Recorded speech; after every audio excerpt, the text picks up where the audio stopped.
Welcome to Fieldsports Britain.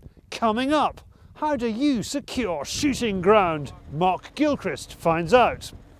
We're out with the Gundog experts from Skinner's Pet Foods for top Gundog training tips. We've got our regulars, News Stump, Hallo Charlie and Hunting YouTube. First, Roy's got a problem with foxes attacking twins. Twin lambs, that is. Who would be a newborn lamb, especially in 2013?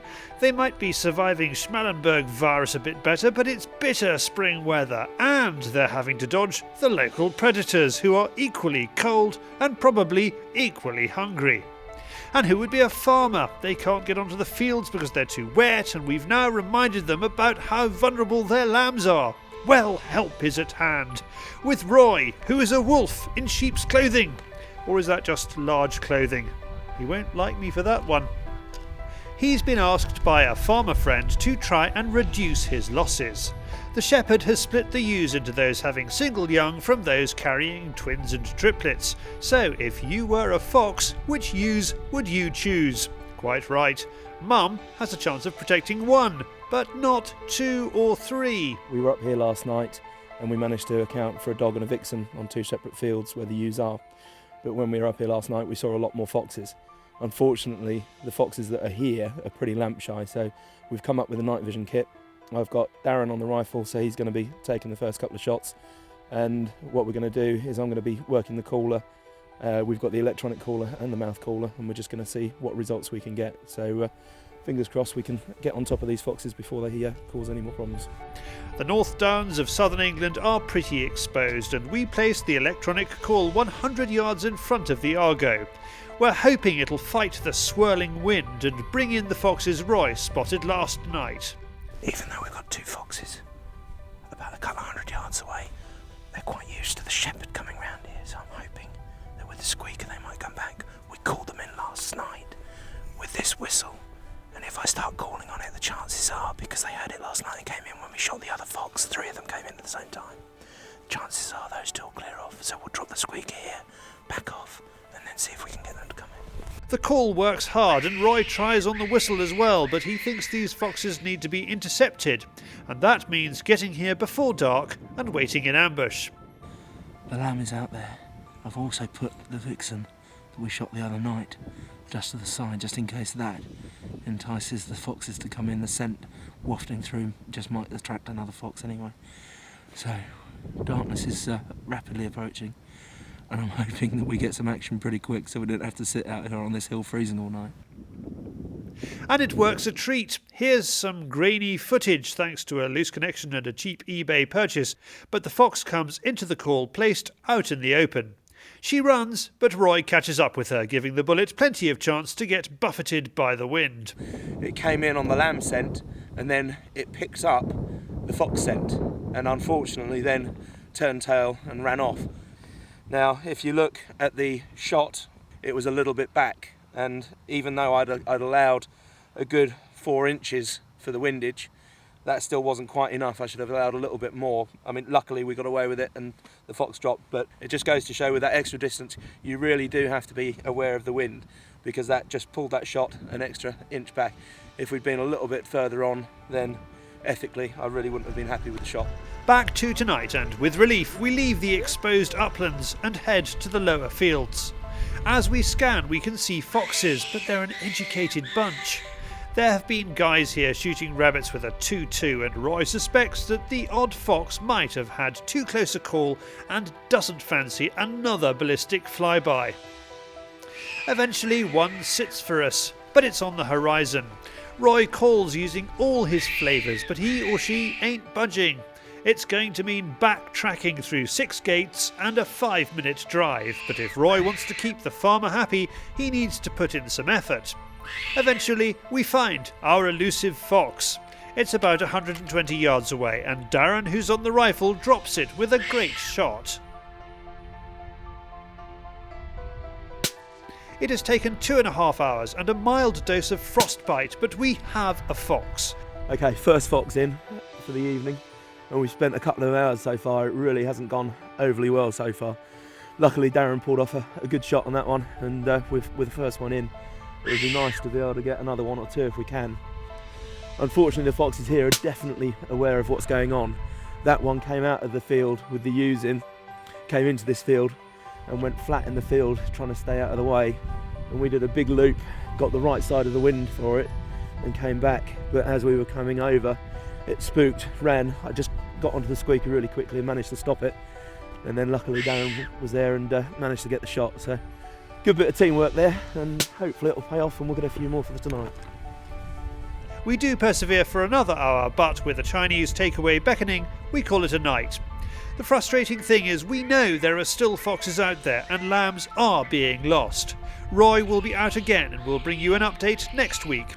It's a sort of spring watch, but without Kate Humble and the BBC's rose-tinted glasses. From Easter lambs in the field to another lamb to slaughter, it's David on the Fieldsports Channel News Stump.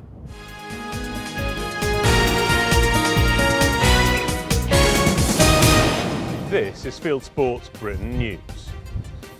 Badgers are back on the agenda and the issue is sounding more and more like a bad episode of The Archers. Animal rights activists are reportedly masquerading as farmers' weekly journalists in a bid to gain information on the forthcoming cull in Gloucestershire and Somerset. Antis are also in force in America, where a mainstream reality TV show has been criticised for allowing one of its stars to go to an alligator farm and shoot a gator in the head to make a pair of shoes. Animal rights groups have attacked Kardashian star Scott Disick for killing the animal on Kourtney and Kim Take Miami. Their proportionate response is to call for him to be fed to the alligators. Spring is here, and I'm pleased to announce that Fieldsports Channel has a raft of new partners. As well as big names such as Zeiss and Skinners, we're now supported by Blaser Rifles and Shotguns, RWS Ammunition and Webley and Scott, as well as Sauer, Mauser and Browning. Together we'll be bringing you the best hunting and shooting stories from the UK, Europe and across the world. As part of this public information service, we've got a few websites for you this week. The internet forum theurban-rapid.co.uk is building a custom rifle to raffle for the Walking with the Wounded. They have a £3,000 target. And last week was BARDA UK's Tick Prevention Week. BARDA is a charity that raises awareness of ticks and tick-borne diseases in the UK, including Lyme's disease, which affects deer stalkers. To find out how to protect yourself, your family and dogs, look at tickbitepreventionweek.org. Finally, Belgian hunting website hunting.be has sent us this film which it found on YouTube. It's a great tit killing and eating a common redpole. With the weather still harsh across much of the UK, this kind of rapid evolution could take place anywhere. Watch out for those vicious attacks by rabbits and aggressive tits. You're now up to date with Fieldsports Britain News. Stalking the stories, fishing for facts.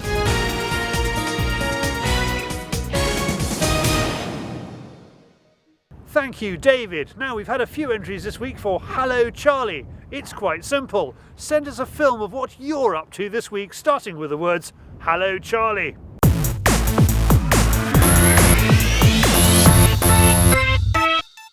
Here's what the world's up to this week. We've got 3 Brits and an American. Let's start with Mark Gilchrist, who is in a bad mood in Kent. Hi Charlie, it's Mark Gilchrist and Patrick Wood here. And we're not shooting pigeons because despite what the farm manager told us, they are definitely not here. Now for someone with a more positive outlook. Hello Charlie, this is Essex Bushcraft in Essex UK, and today I'm trying to figure out the differences between the 80 types of the pennyworts. The weather has not been great in the UK, but the country show season is underway. Here's Country Pursuits TV. Hello Charlie. Hello Charlie. We're at the Kelmarsh Country and Game Fair. Behind us is the Star Shot Challenge. Lisa and I are going to have a go. Hello Charlie. I'm sorry I couldn't make it last week, but I was busy. I was in Spain hunting for ibex, filming for you, viewers of Fieldsports Channel. I spent like 7,500 kilometers on the road, but we got some awesome footage of hunting ibex. Ibex is actually quite difficult to get at this time of year, but wait and see, we will broadcast it to you very soon. And finally, one of our hunting buddies from the USA. Hey Charlie, this is Levi from Pennsylvania, USA. Me and my family enjoy hunting white-tailed deer, bear, turkeys, squirrels, anything else. Send us your own Hallo Charlie. Film yourself on your mobile phone, just a sentence saying Hallo Charlie, who you are and what you're up to. Then share it or email it via YouTube, Facebook, Dropbox, or you send it, you name it, to charlie@fieldsportschannel.tv. If you want to send us a film of what you're up to this week for the Hallo Charlie series, either send it by Dropbox, or you send it, or Facebook it, or YouTube it, or even email it to charlie@fieldsportschannel.tv. Now, Mark Gilchrist has a few ideas about how to secure some shooting. Hi, I'm Mark Gilchrist and I'm going to talk to you today about getting permission. About 5 or 6 years ago, I only had one place to go shooting, which actually I own, and that doesn't really count. But what I've done over the years is picked up places I can go shooting. I now have about 45,000 acres to go shooting on. I have quad bikes, keys to the farms, I can go in, have my fun, do whatever I want. I get 4 days pheasant shooting a year as a thank you for what I've done for the farmers, on the rabbits and the pigeons. And what I'm going to do is tell you guys exactly how to do this yourselves. Well, first things first, picking up land isn't easy. You've either got to earn it or you've got to pay for it. Personally, I'm skint, so I like to earn it. Don't believe the hype. Crowman and I are out at the moment getting small bags of pigeons so that we've got the permission to get the big bags in the summer. You see the big bags in the summer in the magazines, but you don't see the small bags. Just because you don't see them doesn't mean they don't happen. I promise you, we're going out and getting 10s and 20s at the moment. If you're going to start approaching farmers, you must learn to take rejection. If the farmer says no, take it like a man. What I suggest you do is say, thank you very much, terribly sorry I disturbed you, and much like the days of chasing girls, here's my number. If anything changes, please feel free to give me a call. Don't wink at a farmer, he'll think you're odd. Luckily for me, I spent 10 years chasing women, so I've had plenty of opportunity to get really accustomed with rejection and understand what the word no means. So stage 2, what's the farmer actually looking for? Well, he wants you to be trustworthy, reliable and polite. Not an unreasonable ask. The worst thing you can do is knock on the door and say, any chance of any shooting, mate? Firstly, you don't sound very polite, you're probably not trustworthy, and you don't sound very reliable because you're looking for a one-off chance. You're much better off to make the effort to find out his name, preferably, or actually almost certainly, his surname. Don't call him Tom or Tim or Harry, call him Mr. Jones, Mr. Reynolds. Find out what the farmer wants shot, okay? You going and shooting 100 pigeons on the rape stubble is not helping the farmer. People have got this very odd idea that pigeon shooting is helping farmers. Sometimes it is, a lot of the time it isn't. There's lots of people that want to go out and shoot pigeons, and there's lots of people that want to go and shoot deer, but they shoot in such a way that it suits them and not the farmer. You need to be going out in the winter and making the small bags, trying to keep them off the rape. Then you get the big bags on the rape stubble. Conversely, if you're deer stalking, some of the farmers I shoot for, they want me to come in and shoot 4 or 5 a year. Some of them want me to shoot as many as possible. Some of them want just the buck shot. Some of them want just the doe shot. Find out what they want by asking them and go and do it. Farms are multi-million pound installations. They're not going to give you the keys to the farm until you really respect that. If you've got shooting somewhere else, tell the farmer you're introducing yourself to because it shows that you're trustworthy. The other thing you've got to have at the forefront of your mind is their crop is their pride. It's like a bricklayer's wall. If you kick over the wall, you're upsetting their pride. So just bear that in mind all the time. So, tip number 3, don't lie. This is quite difficult for some people. If you cause a problem on the farm, say, I'm terribly sorry, I've caused a problem. I've left the gate open, I've done this. If he says don't shoot any hares and you accidentally shoot a hare, say, I'm terribly sorry, I shot a hare. If he says don't drive across that field because it will make a mess and you go and do it, ring him up and say, specifically, I'm very sorry, I've done exactly what you told me not to do, I've driven across that field, I am terribly sorry. Don't, under any circumstances, lie, because then you're not held in a position of trust. Eventually, you'll probably lose the shooting on the farm you've got, and you won't find any new places to go. You have to be trustworthy. So, chapter 4, making a good impression. The first opportunity to go, let's say it's your first night, and let's just say you're going rabbit shooting. Make sure that rifle's zeroed. Make sure that your mate, if he's going to help you, is up for an all-nighter. When I say all night, I mean until the sun comes up. You want to go round and round and round that farm, and you want to make sure you get as many as you can. Don't go home early, and you want to be there when the sun comes up. So make sure you've got nothing else on the other day. So when that farmer comes into work at 8 o'clock in the morning, you're there gutting 100 or 50 or 70 or 200 rabbits, and if he sees a big pile of them, he will look at you straight in the eye and he will know that you are the real deal and you're going to get on with it. Make a good first impression. You've got your shooting, you need a gun dog. Skinner's Pet Foods brings you its top tips on expert training.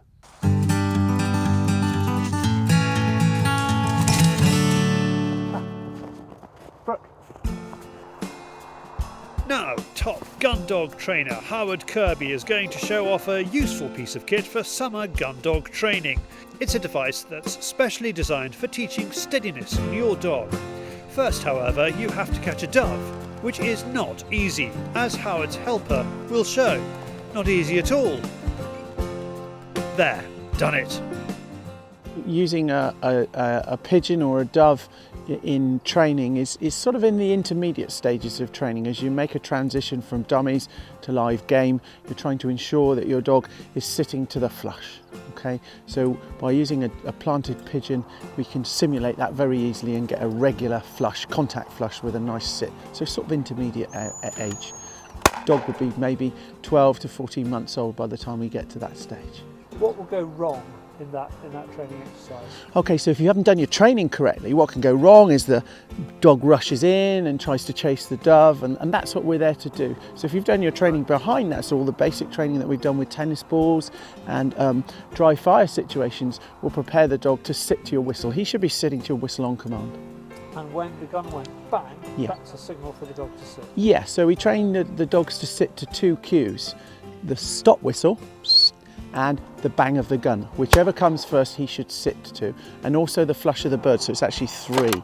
So he's sort of on autopilot. By the time he's fully trained, as soon as that bird or rabbit moves, he puts himself on his bottom. If he's hunting and a shot's fired, he puts himself on his bottom. If he's hunting and somebody blows a stop whistle, his boss blows a stop whistle, bang. So one of those 3 things will put him onto a sit position. Just show me that piece of kit then. Okay, so this is the machine. It's a machine that just very gently holds the bird in a cradle. When we press the button remotely, the cradle spring traps open and releases the dove, and it flies home. And it flies home to our dovecot. Once it gets back to the dovecot, it goes back in and lives happily ever after. The dove's not harmed in any way? No, not at all. Howard runs Mullenscote Gundogs from Lanes Shooting School near Andover in Hampshire. Visit mullenscote.co.uk. This series on gun dog training tips is brought to you by Skinner's Pet Foods, maker of the Field and Trial range of gun dog feeds. Visit skinnerspetfoods.co.uk. From gun dogs to the wider world of hunting, it is Hunting YouTube. This is Hunting YouTube, which aims to show the best hunting, shooting and fishing videos that YouTube has to offer. The start this week is in Scotland, where Brent Norbury is deer stalking. This is his first hunting film, which he made at the beginning of the year with a contour camera and an iPhone. He is after a roe doe from a high seat, and he gets one. I featured Pennsylvania-based Deer Punisher on Hallo Charlie. Here's a film that caught my eye on his channel. Deer season 2012 to 2013, week 2 of archery, is a self-filmed hunt that took some patience. Back in the UK, and we have one of the most expensive films we have run on Hunting YouTube. Viewer Jack Jeffries discovers that a £1 coin is about the same diameter as a 12-gauge cartridge rim, so he wants to see if he can get some into his Mossberg 500 mag tube. He manages just short of a bullseye. But kids, that's Cockney rhyming slang, so don't actually pull the trigger with money up your barrel. Moving to fishing, and viewer Nightwing GR1 recommends the Consummate Sportsman channel. Featuring hunting and fishing primarily from the Midwestern United States, Michigan in particular, this film shows steelhead fishing on the Manistee River, which is where the current IGFA world record brown trout comes from. For the next fishing film, we're back in October last year, but this film has only just gone up onto YouTube. Casting super shallow lake trout by Uncut Angling is also American. It shows lake trout guide Tim Matheson from Kenano Lodge sharing equal amounts of expert advice and monster fish. Back to shooting, and at Fieldsports Channel, headshots are on our minds. On our minds, get it? Here's Vermin Sniper Unit to show how to take an 81-yard headshot headshot with an air gun. As he says, it's practice, practice, practice. Moving up to a 204, the Fox Whisperer from Australia offers his version of the same at 180 yards. He is using a custom rifle based on a Seiko. Moving up another calibre and still after rabbits, viewer Paul Darling sends us his own film with a 243. He was looking for foxes, but as there was no sign, took a couple of bunnies instead. You can click on any of these films to watch them. If you have a YouTube film you would like us to pop into the weekly top 8, send it in via YouTube or email me the link, charlie@fieldsportschannel.tv. Well, we are back next week, and if you are watching this on YouTube, don't hesitate to hit the subscribe button, and I think this week I shall put here, or go to our webpage, fieldsportschannel.tv, just there, and you can click to like us on Facebook or follow us on Twitter, or scroll down to the bottom of the page, pop your email address into the constant contact box, and we'll constantly contact you about our show, which is at 7 PM UK time every Wednesday. This has been Fieldsports Britain.